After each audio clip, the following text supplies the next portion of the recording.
Hi, everyone. Thanks so much for joining us here on the Daily Racing Form weekend preview. We are on site. You can tell in our hotel rooms here. I'm Gino Buccola alongside Alexa Zepp. Alexa, we're getting ready for a big weekend over at Pimlico. Today on this show, we're going to talk all about Pimlico's Friday card because it's a big day for the ladies. It's the Black-Eyed Susan, which is a big graded stakes race for the fillies. So that'll be the focus of our show today. We'll start with that in segment one. We'll also preview a really prestigious race called the Pimlico Special. It's also going to be run on Friday. These races are just a couple hours from now, so you don't have a whole lot of time, but we generally don't do a whole lot of Friday talk, so it's fun to be able to preview a couple races coming up in just a little bit.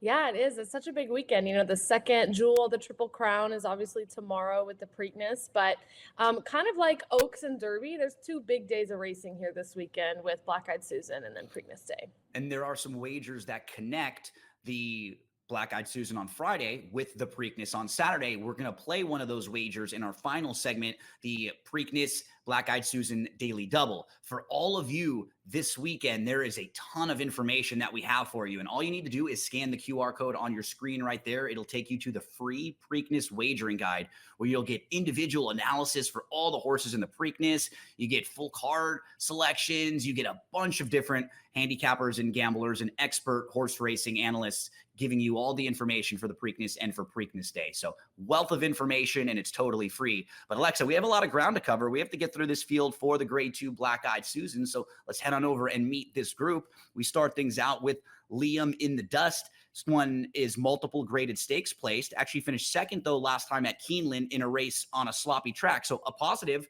We know that she can run on a sloppy track and run okay. She finished second there, but she did finish behind Paris Lily. So she's going to have to improve on that rival and try to turn the tables on her. Yeah, you know, she's a horse that looks like she can run really well at high levels, like you're saying, is placed and got second in the Pocahontas and then third in the Demoiselle, and the only horse to have tried this distance, a mile and an eighth, in the Demoiselle, which was her fastest performance. But like you said, she's lost to a couple common opponents. I thought, this race was really difficult. I thought I could have made a case for almost every horse in here. They're not separated by a whole lot, right? The top to the bottom. There's just not a lot in between all of them. Yeah, and there's likely going to be a pace duel in here. So for me, I'm passing on Liam in the Dust, but again, you can make a case for everybody. Right next door, the number 2, Princess Leia. Wonder if they'll try to get her more towards the front early because she never got really involved in her last race in the 8 Bells on May the 2nd. But if you look at some of her better races, it's when she's been able to be pretty close early on. And if you're looking at like some of the speed figures that the Daily Racing Form uses, like the buyers and some of those, she has actually some of the better ones too, Alexa. So what do you think of her, Princess Leia? My concern for her mainly is distance. The times that she's tried a mile and a 16th, which is a little bit shorter than today, she tired. I think it looks like a mile is kind of more her comfortable distance. The class is also a little bit tough for her. She, like you said, can run really fast numbers in races, but is a little bit inconsistent. And the 2 times that she's tried Grade 2 company, she kind of flopped. So for me, this looks like a pretty tough placing. The number 3 is named Margie's Intention. I think she's just a really good fit in this race. Her form overall has been good. She's won 2 of her 5 starts. She's finished second in 2 other races. And both times when she ran second, she finished behind a horse named Blue Fire. You actually see Blue Fire in the running lines against Princess Leia. Blue Fire was second in a race called the 8 Bells. It's a really prestigious race that's run on Kentucky Oaks Day. I just think Margie's Intention is going to get a really good trip. Like, I liked everything about her. And then she's coming into the trainer Brad Cox barn for the first time, who's so good with moves just like this. Right, Alexa? I think you had a stat about how good Brad Cox was. Yeah, when he has a horse going for the first out, the first time they're in their barn, he wins 41% of the time. So we talk about trainer win percentages a lot, and I think it's good to put that in context. So really anything over 20% is really pretty good, and the best of the best could get closer to 30% win rates when they're really on fire. And then that's just overall. And then we have these kind of like win percent angles for when they're doing something. Maybe they're adding equipment, adding blinkers for the first time, or the first time a horse is entering their barn, like this case. And this is 41%, and it's also with a sample size of 69 horses, so it's statistically significant. So if you see like a 3 for 10 sometimes, times you're like, okay, that's not the biggest sample size, so Yeah. 30%. But when you see almost 40 and you're hitting at 40%, and when you wonder what the ROI is, that's the return on your investment. In horse racing, you have a $2 bet. So anything over $2 means you're churning a profit. And that is just a phenomenal number. If every time he takes a horse in his barn and moves to a dirt route, they've win at 41%. Incredible number, 275 ROI. Kind of, I'll give away some of the goodies here, Alexa. I just think she's going to sit a great trip. I made her my top pick in here. Same. Yep. We both like Margie. Right next door, Runnin' and Gunnin' is a stakes winner. She's grade 2 placed.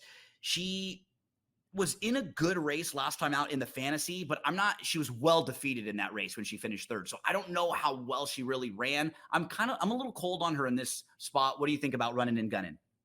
So she was well defeated, but the horses that defeated her were Quiet Side and Simply Joking, who came back to run in the Kentucky Oaks. I mean, they didn't impress that much in the Kentucky Oaks, but it was the Kentucky Oaks. Her speed figures are improving and peaking. She gets Flavian Pratt aboard. I'm sorry, Flavian Pratt rode her last out, is not aboard, is riding for Margie's Intention, so that is a negative. But I think she's classy. I actually think she's live in here, Gino. I have her as my second pick. The number 5, Kinsey Queen. She's kind of a deeper closer. I wonder if she will get the setup, or even if she does she get the smooth trip that she needs? I will say she's coming off of some pretty decent efforts. That last race was very good at Oaklawn Park. What do you think about Kinsey Queen? Okay, so Kinsey Queen is very interesting. This horse is peaking, but when has faced better horses has caved. Right. This last performance that you're looking at went 5 wide. It's very eye-catching. This was an awesome race. Awesome race. So, like, if you're just going off of that, 100%, I could see you playing her. But they've run this horse 4 times in the last, month and a half. They ran her 3 times in March. It seems like a lot to me, plus shipping out here. Running and Gunning beat her 2 back in the fantasy. I don't know. So I struggled because it's a great price at 10-1 or plus 1,000. But I don't know how much stock to put in that one really, really great performance. Paris Lily is a most recent winner. She defeated Liam in the Dust, and she might be one of the quicker horses early in here. Yeah, and she won in the slop last out, which is with a big improvement, and it's gonna rain today, everybody. Yep. And that's a big thing, right? Like, major positive. Yeah, major positive. So, I think she's kind of coming into her own. I don't want to leave her out, especially with the sloppy weather. I think she's a player. Number 7, Reply, won her debut, and then in her second start, she finished a really good second. I don't have any knocks on those races. She's just going to have to step up a little bit, and because of her running style, she needs a little bit of help. That's what happened here. She was way out of it, and then she makes up a lot of ground late.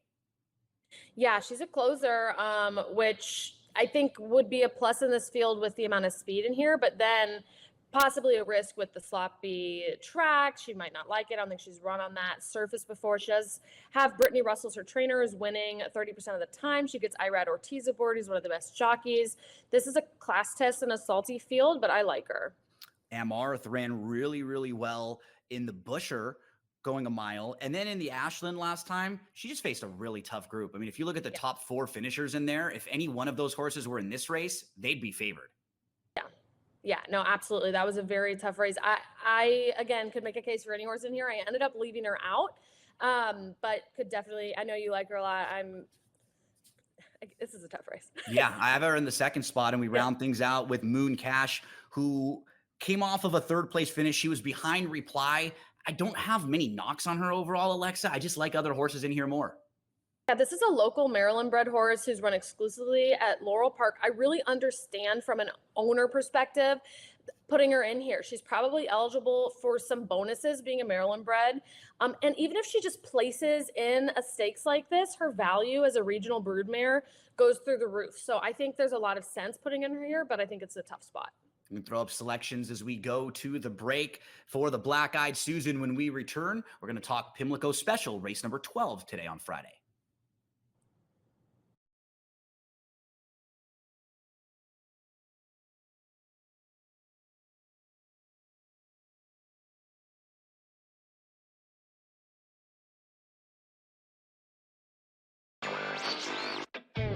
Still underdogs at home, on the road, and all of these games, it's time for people to start understanding it's a legitimate team that has a chance not only to win the series against Cleveland, but also maybe even go all the way to the NBA Finals. I think a lot of the focus has been on why the Cavs have not played particularly well.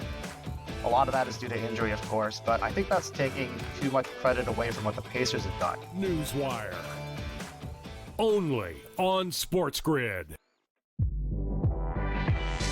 Malaysia Fawali, who you guys know I am a huge fan, has decided to switch allegiances and stay in league.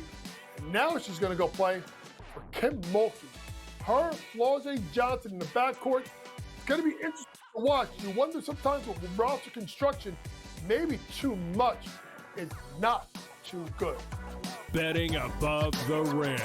Only on SportsGrid. Jason Tatum underwent surgery to repair a torn right Achilles tendon. That is obviously a season-ending injury, and you know that's long rehab. You're talking that's a year. That's a year. I don't wish that on anybody. I don't. I hate that Achilles, knees and ankles. I don't like talking about them. I've said it a million times. But screw the Celtics. Pharrell Coast to Coast. Only on SportsGrid. Two guys that can do it all. Too much electricity this morning. This is a good time. We're having a lot of fun. I had to do a triple take. Ka-ching! Why? Because of parity. I didn't mean to offend. Yeah, it's not going to happen. Load management is a dirty word. Let him rip. You know what? Circumstances provide the results. What? How do you do this once? Oh, Donnie, you got such a good show there. A network that is booming. The Early Line. Only on SportsGrid.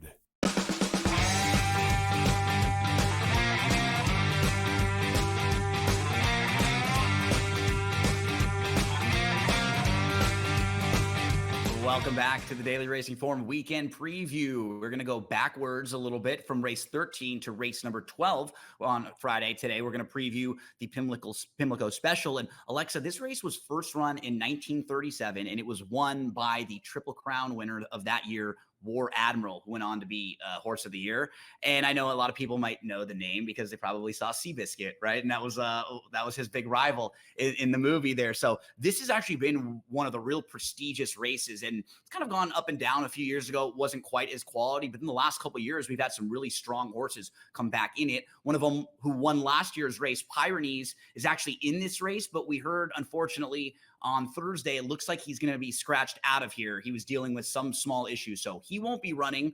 So you'll take actually the horse who was going to be the favorite out of the race and last year's winner. Let's start with the horse who's in really good form right now, Alexa. Phileas Fogg. I know you like this horse. I mean, it's hard to knock what he's done in his last 5 races or so, and he's won 8 of 16 lifetime. He's going to step up and face a tougher group, but this is when you step up, when you're in good form like this.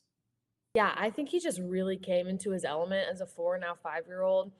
Like you said, 1-4 out of the last 5. The one he lost was by a neck. All of the recent wins have been by big margins.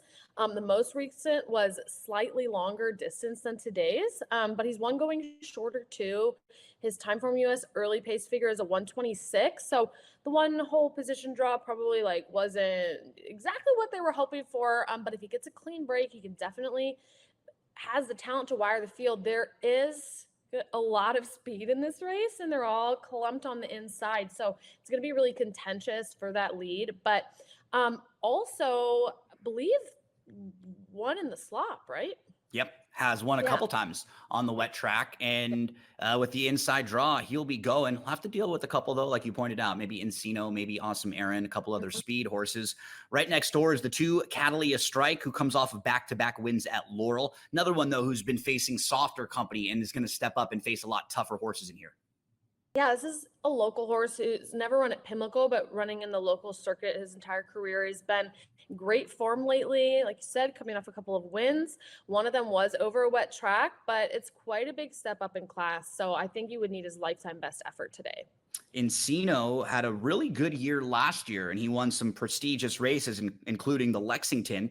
This year, he's actually been pretty solid. He's kind of taken a step forward, and he comes off of a very good effort over at Turfway Park, where he finished second. I think he fits with this group. The only thing that worries me a little bit is the running style. You were just kind of pointing out Phileas Fogg is quick, Encino is quick. Awesome Aaron is quick. So I think he fits with this group. I just don't know if he's going to get the type of trip that he needs. Yeah, and his best figures are on the synthetic, but he's won on the dirt multiple times too. I think he's a threat. I think if he beats Phileas Fogg to the lead and gets the upper hand, that would be a big advantage for him. Yeah, he's another speedster in here for sure. Very talented horse who's done a lot of hard work before in tough graded stakes races. And as you can see on the pace projector, the 1, 3, and 4 are all supposed to be close to the front end. So the number 4, Awesome Aaron, is next up. And as you were pointing out, it's kind of like what happened in the Kentucky Derby a few weeks ago, right? You had all those speed horses drawn down to the inside, Citizen Bull, Neo Equus, you had American Promise. They were all down there, these fast horses, and they all go and kind of push each other. 1 or 2 gets left. I just feel like they're probably going to be pushing each other a little bit. Of the speed horses, I probably prefer him the least of like the 3 that we've talked about.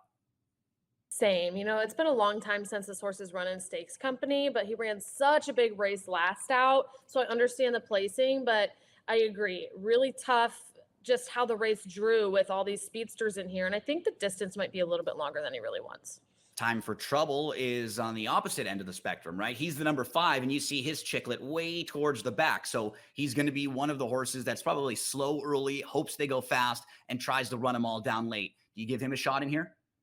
Yeah, he's going to stay out of the drama, right? He'll just kind of hang back. He'll tuck in, get a comfortable placing, gets tracking that pace.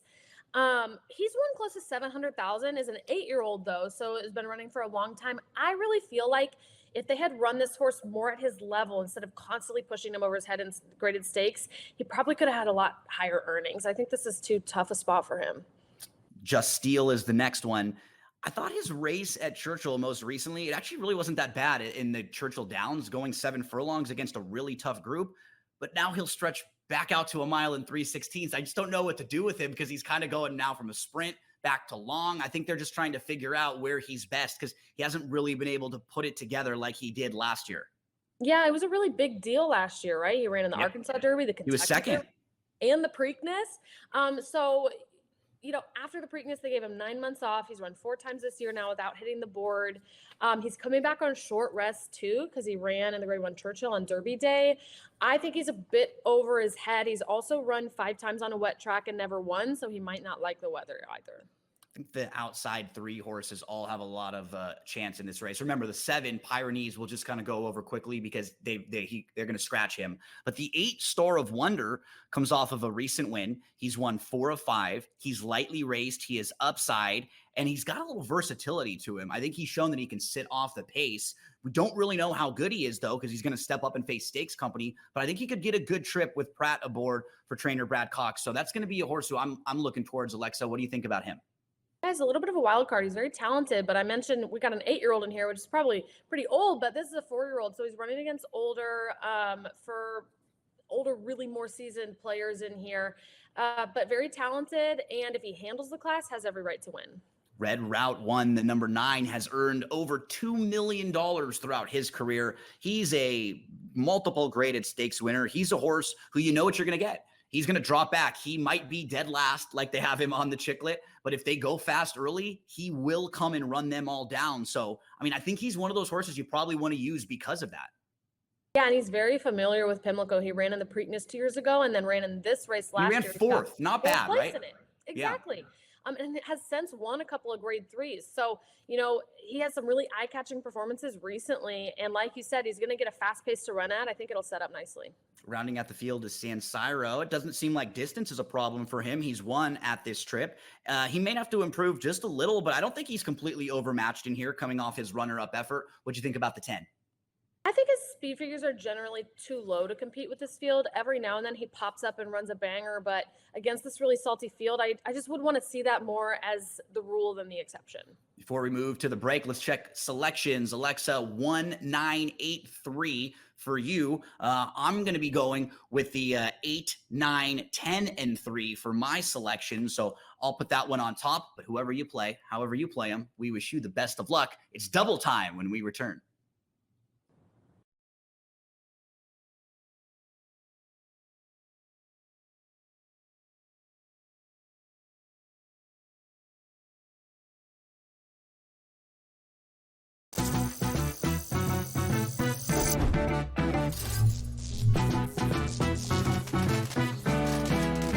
Did you know sportsbooks tend to draw up tighter bet lines for events that get even more bettors, like championship games or major matchups? My tip? Try betting on less popular sports. You might have a better shot at beating those odds. Now, go get lucky. See you in Las Vegas. Let's get lucky. They've won 7 in a row. They've been dominant at Citi Field. Lindor's been insane. Pete Alonso's been raking. You know, Griffin Canning, David Peterson, those guys have pitched really, really well. And when you put it together with that lineup, especially like you said, Lindor's been great. You know, they've got the makings of something very special in Queens. Pharrell, Coast to Coast, only on SportsGrid. Derek Carr has called it a career after 11 NFL seasons. I think they knew before the draft that they had to make a move at this point. And by the way, Derek Carr did have a pretty good career. Made as many Pro Bowls as Eli Manning. So based on that, he should go to the Hall of Fame like Eli Manning. Well, Eli Manning does have a couple rings at that point, but always wanted to take a shot at Manning, who should not actually be in the Hall of Fame. Shouldn't be questioned an under 500 quarterback for his career. Stop the Manning. The early line, only on SportsGrid. The game is on. The stakes are high, but the action isn't just on the field. He's rearranging that ring. Get it inside! SportsGrid's in-game live. Your ultimate second screen experience. A little flyer, couple of 18.5 point live line. Every prop, every play, every day. Anything can happen. It's complete chaos. It's smarter to be on SportsGrid.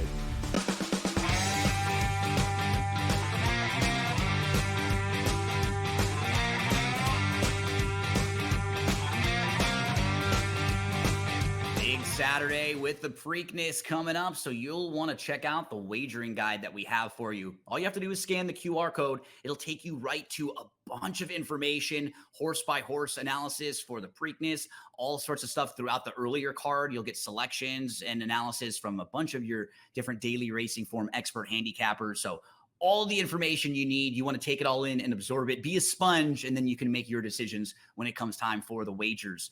Alexa, let's talk about how we're going to wager on a couple of these races. There's a daily double that combines today's 13th race, the Black-Eyed Susan, with the Saturday 13th race, the Preakness. So we can put daily double tickets together with those two races. I think when you're playing a daily double, it's like a parlay, just like a two-team parlay. You want to be, in particular, in like racing, a little careful because, like, in this way we're setting it up, if you're someone who likes journalism a little bit and you think journalism might win, your ticket probably won't pay out a whole lot. So you may not want to spend a ton on your ticket and just not have, because you won't have a great return on your investment. So sometimes on top of how you think the race is going to play out, wagering strategy is even different, right? You can like a team or like a horse or like a player, but not make money on the wagers. It's sort of half the battle here. So how are you going to put your double together? Which horses did you want to use coming out of the Black-Eyed Susan? Yeah, so I am singling journalism in the second leg. So because of that, I couldn't use, because I mentioned in the segment, the first segment, I think this is a tough race in the Black-Eyed Susan. And if I liked a horse at a little bit longer odds in the Preakness, I probably would have used 5 horses in here and singled into a 5 just to make sure you get to that horse, right? You want to make sure that if your horse wins that you really like, you capitalize on it and you take advantage. Exactly. But it's not the case. I think the favorite's probably going to win the Preakness. So for that reason, I did go with 3 horses in here. I'm using Margie's Intention. We talked about this horse a lot. It was both Gino and my first selection in the race. It's the one who's that first out with trainer Brad Cox, who wins 41% of the time. And just this race is just setting up really nicely for her. I also use the 6 Paris Lily and the 7 Reply, which are both 8-to-1s or plus 800 horses. So that gives a little potential value add to the ticket. The cost of these tickets are you multiply the number of horses. So 3 horses over 1 horse, 3 times 1 is a $3 ticket. So I think even if Margie's Intention, who's the lowest odds horse, wins and journalism wins, I'd at least break even. We won't lose any money. And then if I get one of the longer ones in, the 6 or the 7, we can, maybe double or triple our money if we're lucky. So Alexa's ticket with these daily doubles, they're not very much. It was just a $3 based wager. You can play it 10 times. You could play it for $30. That's what you do with the smaller wagers, right? If you have wagers like that, whatever your bankroll is, if you're looking for like $20, something you want to play it around that, then you play it as many times as would equal up to 20. So for Alexa, it's the 3 Margie's Intention, the 6 Kinsey Queen, and the 7. Or the 6 Paris Lily and the 7 Reply. And those two, the 6 and the 7, both are very fair prices. So either one of them winning could give Alexa a nice little return on her investment. We can move to the double that I've put together for you, just $2. And because I like Margie's Intention, like if it were to come Margie's Intention journalism, probably wouldn't pay all that much. So I didn't want to spend a bunch and use a couple extra horses and double my ticket up in the Black Eyed Susan, because I wanted to make sure I had one other horse in the Preakness just in case. Completely respect journalism. I think if he shows up with his best effort, it is going to be a situation where everyone else is running for second. But I try to compare it to what goes on in like sports. I know a lot of people watching this show, I've been watching the NBA playoffs, right? We see load management in sports nowadays where players don't play as much back-to-back games. Pitchers in baseball, they don't pitch as often. They get more days in between their starts and their outings. And that's happened a little bit in horse racing. We just don't see horses run back as quickly. That's why Sovereignty is not running in the Preakness, because his trainer and their connections don't think him coming back in 2 weeks would be good for him. So I think if journalism loses the race, I think that's the reason why he loses. I think it's because 2 weeks turnaround, he may not have as that same energy level that he has always had. And if he gets beat because of that, I wanted to use a new face, because that's my whole reasoning. Like I'm not going to use the horses who ran a couple weeks ago if I think journalism's going to lose. I would use River Thames, who's kind of that fresh face who decided to skip the Derby and point to the Preakness, Alexa. So I put my double together with Margie's Intention, and then I threw in River Thames along with journalism. I like River Thames a lot. And if you go back and you look at historically horse racing, horses did used to run a lot more frequently than they do now. And I think just as racing becomes more and more competitive, your horse just has to be in such a prime condition in order to win at these high levels. And so that's why you see horses, you don't see as many coming back on such short rest. We always love helping you out, and hopefully we could lead you in the right directions a couple times today. Make sure to check out drf.com, shop.drf.com for everything you need. We'll be back again next week on another edition of the Daily Racing Form Weekend Preview.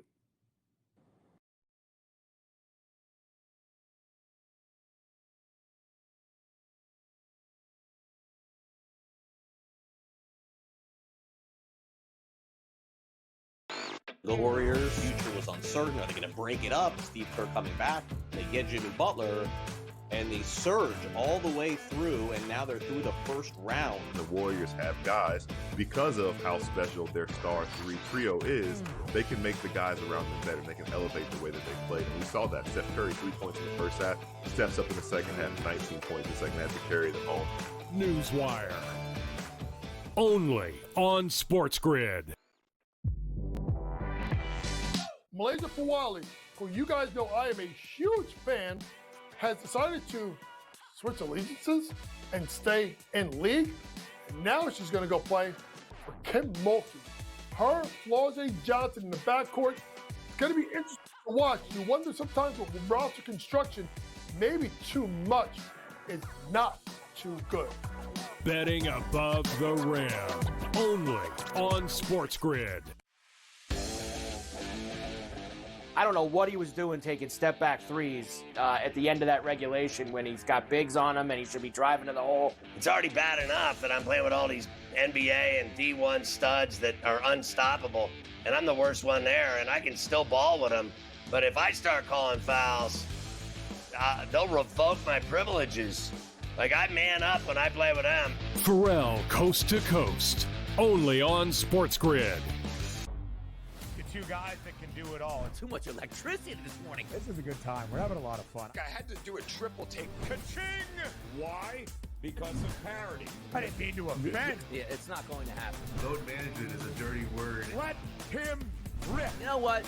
Circumstances provide the results. What? How do you do this once? Oh, Donnie, you got such a good show there. A network that is booming. The Early Line. Only on SportsGrid. Pharrell has taken over.